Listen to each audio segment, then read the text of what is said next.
Hello guys, എൻ്റെ save the ഡേറ്റിന് വേണ്ടിയിട്ടുള്ള ഡ്രസ്സ് ഞാൻ സ്റ്റിച്ച് ചെയ്തിട്ടാണ് കേട്ടോ എടുക്കുന്നത്. അതിൽ 2 കോസ്റ്റ്യൂംസ് ഉണ്ട്. ഒന്ന് കരുനാഗപ്പള്ളിയിലുള്ള ത്രെഡ് ആർട്സ് ഡിസൈനിലാണ് കൊടുക്കുന്നത്.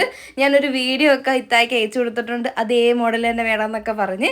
രണ്ടാമത്തെ കോസ്റ്റ്യൂം കുറച്ച് ട്രഡീഷണൽ ഔട്ട്ഫിറ്റാണ്. അതിന് നമ്മളൊരു സാരി എടുക്കുന്നത്. അത് വാങ്ങിക്കാനായിട്ട് കരുനാഗപ്പള്ളിയിലുള്ള എസ് ഭാരതി ചെന്നു. ഞാൻ എടുക്കുന്ന എല്ലാ സാരികളിലും ഒരു ഗ്രീൻ ടച്ച് വരുന്നുണ്ട്. എന്തെടുത്താലും ഗ്രീൻ. എനിക്ക് ഗ്രീനിലാണ് ഞാൻ ചെന്ന് പിടിക്കുന്നത്. എനിക്ക് ഭയങ്കരമായിട്ട് ഗ്രീൻ ഇഷ്ടപ്പെടുന്നുണ്ട് ഇപ്പം. അങ്ങനെ നമ്മൾ അവിടുന്ന് ഡ്രസ്സൊക്കെ എടുത്തു, മെറ്റീരിയലൊക്കെ എടുത്തു. പിന്നെ അവിടെ തന്നെ നമ്മുടെ വെഡ്ഡിങ് റിസപ്ഷൻസിനൊക്കെ ഇടാൻ പറ്റുന്ന കുറേ ഡ്രസ്സും ഗൗണും കാര്യങ്ങളൊക്കെ ഉണ്ടായിരുന്നു. അതൊക്കെ ജസ്റ്റ് ഒന്ന് നോക്കി. പല റേഞ്ചിലുള്ളതുണ്ട്. 3000, 4000, 7000, 10000, അതിന് മുകളിലോട്ടുള്ളതൊക്കെ ഉണ്ട്. അങ്ങനെ കുറച്ച് കാര്യങ്ങളൊക്കെ നോക്കി. പിന്നെ അവിടെ നിന്ന് ഇറങ്ങി നമ്മൾ ഷാർജയൊക്കെ കുടിച്ചിട്ട് നേരെ നമ്മൾ എസ് ഭാരതിയിൽ നിന്ന് എടുത്ത സാരി കരുനാഗപ്പള്ളി തന്നെയുള്ള കാനറി ഡിസൈനർ ബൊട്ടീക്കിലാണ് നമ്മൾ രണ്ടാമത്തെ കോസ്റ്റ്യൂം തയ്ക്കാൻ കൊടുത്തത്. അങ്ങനെ അവിടെ പോയി നമ്മുടെ മെഷർമെൻ്റ് ഒക്കെ എടുത്തിട്ട് തിരിച്ച് വീട്ടിൽ വന്നത്തേക്കുള്ള ടാറ്റ.